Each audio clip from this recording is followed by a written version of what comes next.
Hi అండి, అందరికీ నమస్కారం అండి. ఫ్రెండ్స్, మనకి ఇప్పుడిప్పుడే రాష్ట్రంలో పెన్షన్దారులు ఎవరైతే ఉన్నారో వారందరికీ కూడా రాష్ట్ర ప్రభుత్వం అయితే గుడ్ న్యూస్ అయితే చెప్పిందండి. అయితే ఆ గుడ్ న్యూస్ ఏంటి అనేది మన వీడియోలో తెలుసుకుందామండి.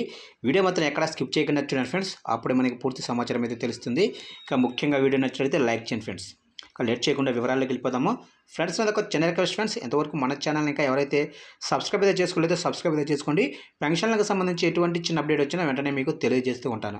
ఇక లేట్ చేయకుండా టాపిక్కి వెళ్ళిపోతాము. ఇక తెలంగాణలో పెన్షన్దారులు కొత్త పెన్షన్ల కోసం ఎదురు చూస్తున్నారు. ఈ క్రమంలోనే కొత్త పెన్షన్లపై మంత్రి సీతక్క గుడ్ న్యూస్ చెప్పింది.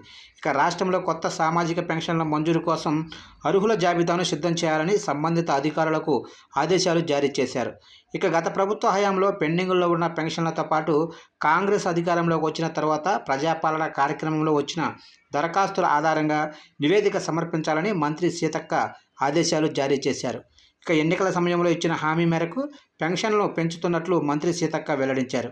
ఇక తెలంగాణలో వృద్ధులతో పాటు వితంతువులు, ఒంటరి మహిళలు, వికలాంగులు, బీడీ కార్మికులు, గీత కార్మికులు, చేనేత, స్టోన్ కట్టర్లు, పైలేరియా రోగులు, డయాలసిస్ రోగులు, ఎయిడ్స్ రోగులకు పెన్షన్ ఇస్తున్నారు.